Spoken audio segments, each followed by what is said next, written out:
This podcast is brought to you by Progressive Insurance. Do you ever think about switching insurance companies to see if you could save some cash? Progressive makes it easy to see if you could save when you bundle your home and auto policies. Try it at Progressive.com. Progressive Casualty Insurance Company and Affiliates. Potential savings will vary. Not available in all states. This episode is brought to you by Shopify.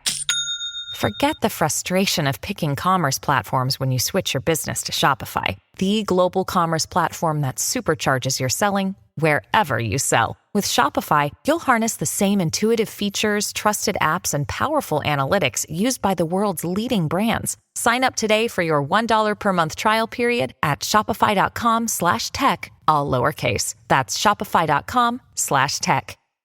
Just a quick heads up, there is some swearing in this episode. Okay, here's the show.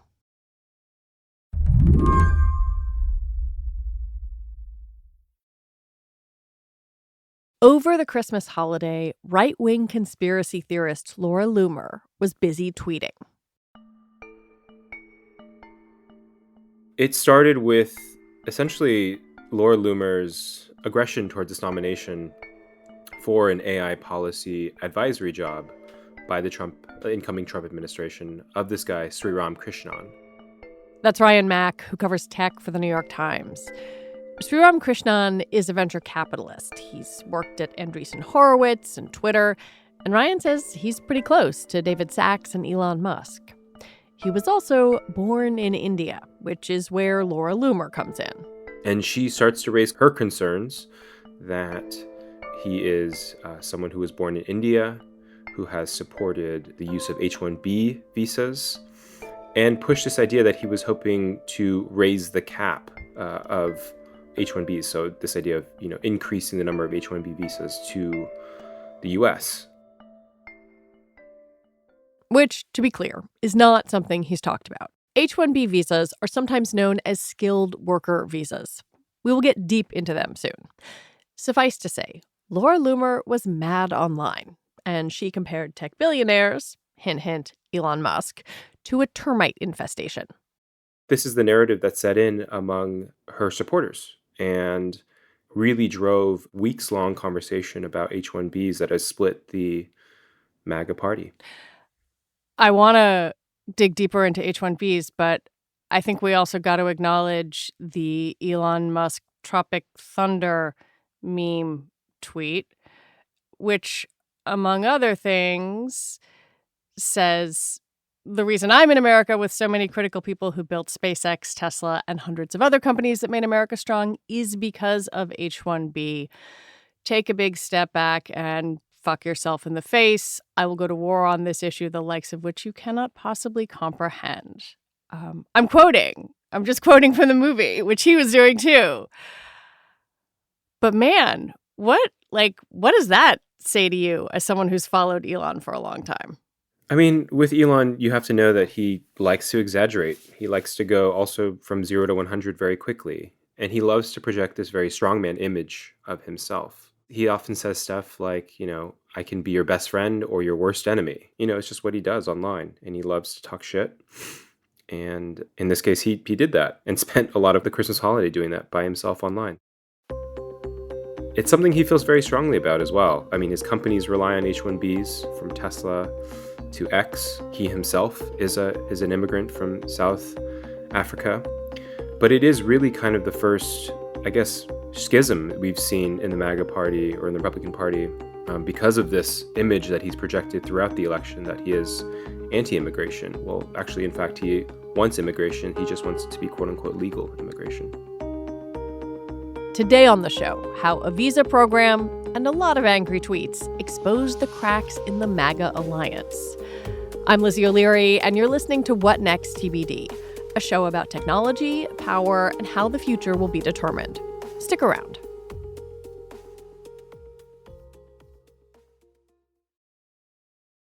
Have you heard about doublenomics?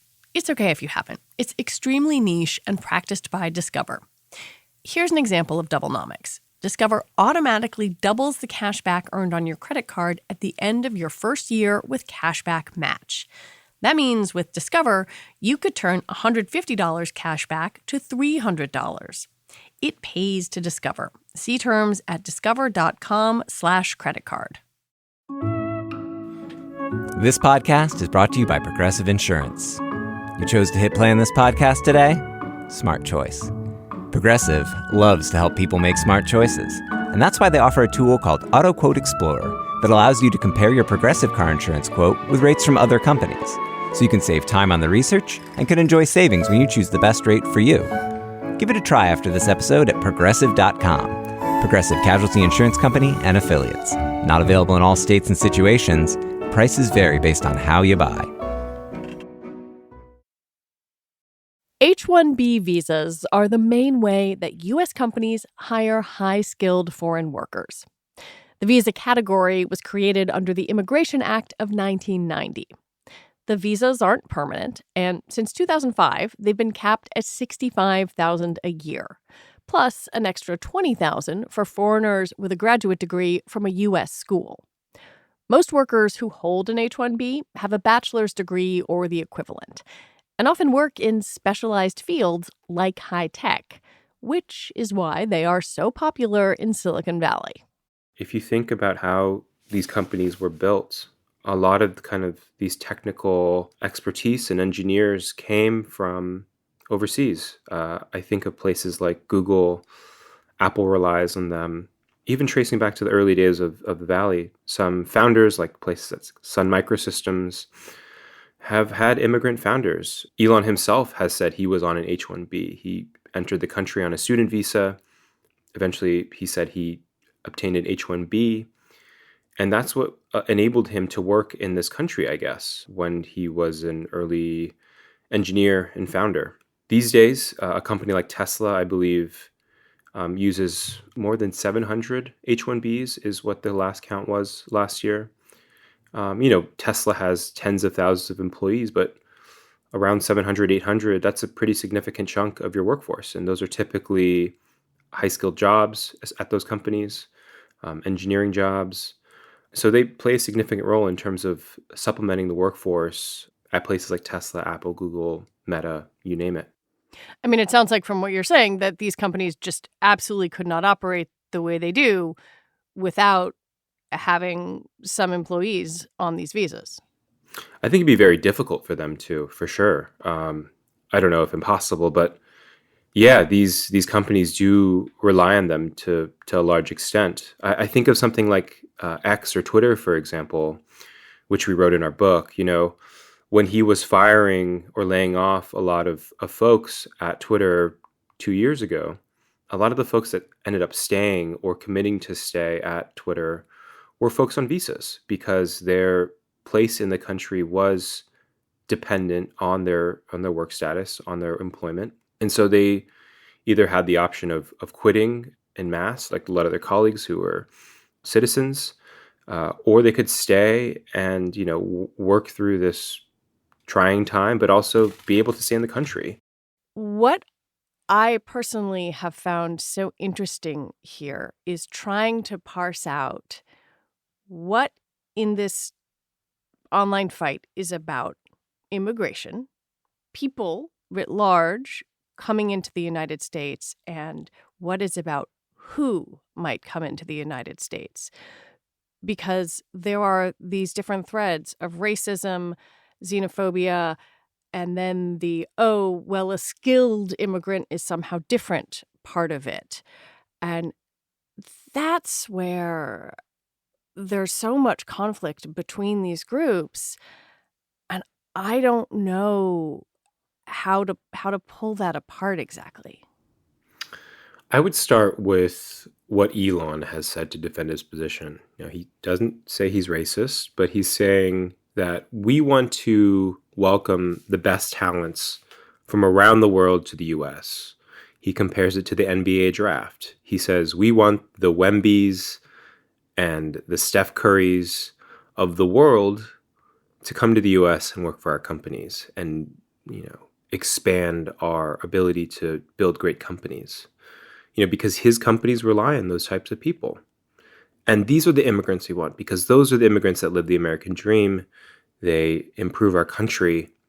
But oh, by the way, those people that are crossing the border, seeking a better life or seeking asylum, those are not the best. Those, in fact, let me play up the worst stereotypes about those people. Those are the people that are replacing you at the southern border. So he's played both sides of this immigration issue, and he's defined one as legal immigration and the other as illegal. And that's his position, right? Right. Seeking asylum is legal, to be clear. Yes. On the other side of things, you have Laura Loomer, Nick Fuentes, people that don't want any immigration at all. Any non-white person coming into the U.S. is bad. We need to, protect American culture, the American white culture, essentially white nationalism. And so that is, I guess, the divergence between the two. And there are racist aspects to all of it, some more than others. And it's interesting watching this play out because you have people on the tech billionaire side, on the Musk, David Sachs side, who have said, these attacks against this nominee, Sri Ramakrishnan, have verged into racism. Like, where is this coming from? I can't believe, these racist attacks in the Republican Party. One of the criticisms that Laura Loomer, but then also some perhaps less completely incendiary people have lobbed at the H-1B visa program, they like to liken it to indentured servitude. A very strong term, but saying like, look, you have leverage over these employees in a way that you would not over someone else who was a citizen. It's very interesting watching the political battle lines be drawn over this topic. You have someone like Laura Loomer who comes from a completely anti-immigrant position, like no immigration whatsoever. I think, you could characterize people like Nick Fuentes in that camp, who is a white nationalist. But on the complete other side of the spectrum, progressives, some liberals, they feel like the H-1B visa program is abused and it causes, again, this idea of indentured servitude or people tying their place in this country to their employment. And if you don't have that job, you essentially get kicked out within a couple months. Or the idea that it depresses wages for your American worker. But it's not a clear left-right issue here. And I think that's what makes it so interesting. And then you obviously see this split among Republicans. You have these tech billionaires like David Sachs and Elon Musk, who are very influential in the Trump camp right now, who have taken this position on quote-unquote legal immigration. And you have people like Loomer and Fuentes who have said, this is why Trump has betrayed our trust and MAGAism as a whole, because he's letting in these immigrant workers to take American jobs. Then there's also the addition of Vivek Ramaswamy, who has also been pro H-1B visa, doing a lot of tweeting of his own. And I think one of the things that is so fascinating here is watching the different vectors of power that the people surrounding the incoming president have, how much they have and how it waxes and wanes. And as you have reported on Elon Musk and the people close to him, do you think this situation threatens his power at all, or does it seem like it's just strengthening it? I mean, I think heading into the election, Trump's Republican base was very unified. You didn't hear these calls to examine, tech billionaires' oligopoly or Elon Musk's power in the way that that termite tweet that you read about from Laura Loomer. But now you're starting to see people have this kind of awakening, I guess, which is what the Democrats and folks that have been critical of Elon Musk's influence have warned about since he wrote his first check to Donald Trump, since he stepped on stage with him in Pennsylvania, that you have the world's richest man whispering into the ear of the president-elect and essentially potentially controlling policy, being able to shift laws or regulations in favor of his companies, potentially. He's various conflicts of interest. And now you get Laura Loomer making those same points. And, I've seen a lot of folks on the left tweet that clickhole meme of like the worst person in the world makes the point you want to make. Makes a good point. Makes a good point. Yeah. And it's like a lot of people are having that feeling.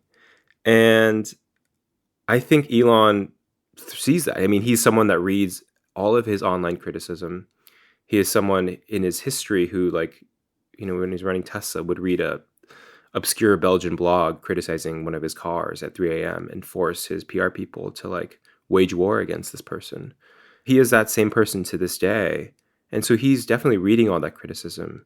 He's seeing all that. And I think it hurts him, but it also threatens him. And he's internalizing that. I'm just surprised at how this whole thing has continued. Like, it's been, a week and a half, and we're still talking about it. And again, these battle lines that are being drawn over this are really interesting. People are calling it a civil war, for example. And it's not a pretty sight to see if you're a Republican Party member. When we come back, will big tech keep kissing the MAGA ring if they feel threatened?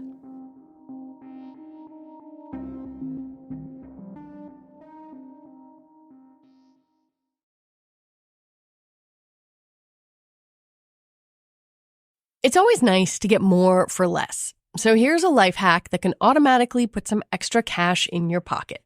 Discover will automatically double all the cash back you've earned on your credit card at the end of your first year with Cashback Match.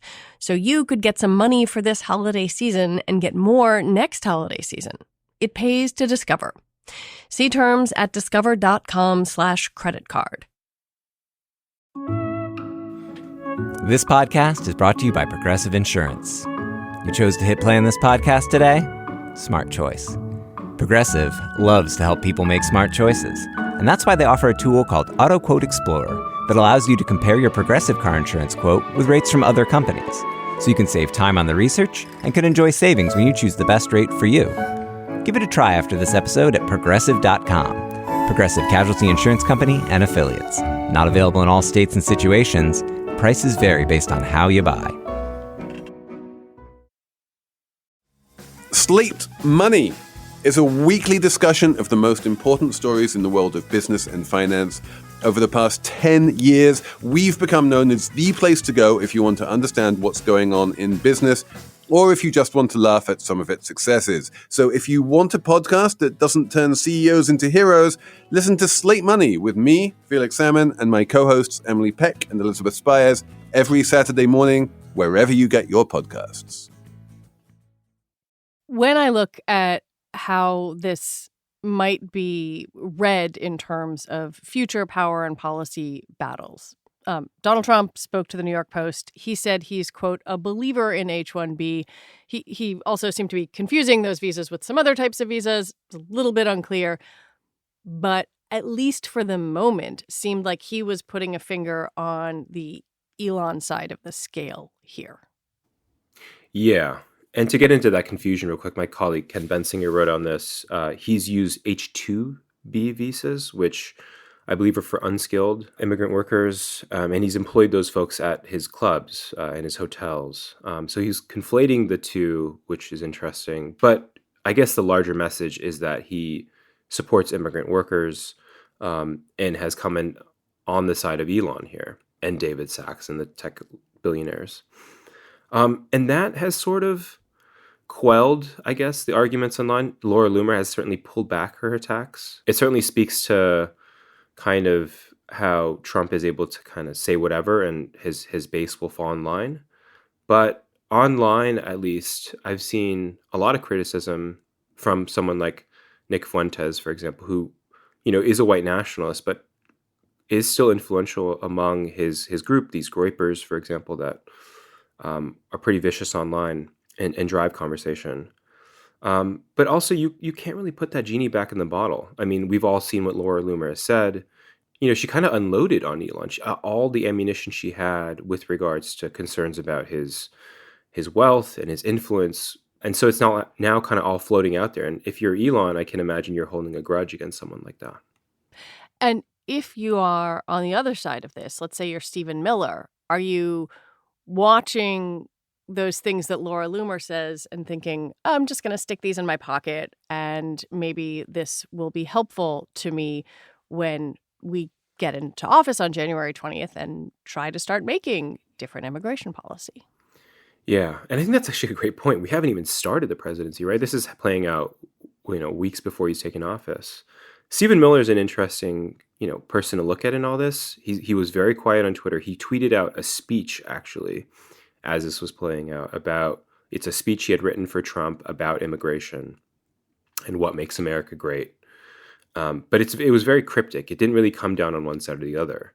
You can bet damn sure that he is paying attention to this and taking notes. From my understanding, he's quite close with Elon. So, I mean, that's the thing, that a lot of these folks in Trump's inner circle know the power that Elon brings. They know that his money is one of the reasons that put Trump into the White House. So I don't know if they're going to cut the cord immediately, but it's certainly something that they're going to pay attention to for sure. How do the rest of the tech billionaires, many of whom have pledged sort of public fealty to the Trump administration, or at least, posted congratulatory statements, how do they reckon with this? Because obviously they have a lot riding on this as well. But if you're a Mark Zuckerberg, if you're Jeff Bezos, are you just keeping your mouth shut and seeing where this goes? Like, how comfortable are they with the MAGA policy prescriptions? I think this is very fascinating to understand this from the perspective of another tech CEO, because immigration was kind of the breaking point for a lot of these companies in 2016. Right. Started walkouts and Yeah, exactly. Walkouts. You have the Muslim ban that goes into place. You have Sergey Brin showing up at SFO airport to welcome, immigrant employees and protest. And there's the Trump Tower meeting where Mark Zuckerberg doesn't even show up to. And these days you have Mark Zuckerberg flying to Mar-a-Lago. You have Meta donating to the inauguration fund. Amazon's done that as well. Jeff Bezos is flying down to kiss the ring. I think if you're those guys, you have already kind of signaled your fealty to Trump, your willingness to work with his administration, and you're hoping that Elon Musk is in your corner. And it seems like they are. He is in their corner. Obviously, they're all in support of H-1Bs. And I think that's all they can hope for. So, they've been very quiet through this whole process. I can imagine if it had been 2016 and this H-1B debate had come up, these companies might have issued statements. But these days, they're going to keep their mouths shut. And they have. Because they know they don't want to risk, the ire of an incoming President Trump. After Elon took over Twitter, he reinstated, among other people, Laura Loomer and other MAGA figures who had been banned from the platform under the previous ownership. I wonder what he's thinking about that now that these same people are using his own platform to attack him. I feel like we could have done a whole episodic pod on this that have lasted for 3 hours and gone through multiple years. But if you remember why Laura Loomer got banned, it was for anti-Muslim posts about Ilhan Omar. She was banned by the previous ownership of Twitter, the previous executives. And after she got banned, she chained herself or handcuffed herself to the doors of Twitter's headquarters in New York. She also wore a Jewish star to symbolize her persecution, to demand her account back. And Twitter at the time kind of just let her do it. They actually ordered her pizza. And eventually she ended her protest after a couple hours. It was very cold. And she gave up and left. She never got her Twitter account back. Elon Musk, when he bought the company in late 2022, one of his first moves was to reinstate the previously banned folks. You get Alex Jones back, you get Donald Trump back, and you get Laura Loomer back. And so Laura Loomer has sang his praises since that moment. He also let back the likes of Nick Fuentes, the white nationalist who came back and basically started uttering slurs in Twitter spaces or X spaces after that. So he essentially has allowed these people to come back, and now they're using his own platform, his quote unquote free speech platform, to criticize him. And I think that's the kind of ultimate irony here, is that he has kind of made his own bed. He has given these people back their voice, their Twitter accounts or the X accounts, and they're shredding him for it. Again, over this issue of immigration, which kind of seems to be the thing we come back to over and over again. And it's kind of a full circle moment for him in some ways. Brian Mack, thank you so much for coming on and for talking with me. Thank you. Ryan Mack is a tech reporter for the New York Times. He and fellow Times reporter Kate Conger also wrote the great book Character Limit: How Elon Musk Destroyed Twitter. In my opinion, it is essential reading to understand the moment we are in today. And that is it for our show.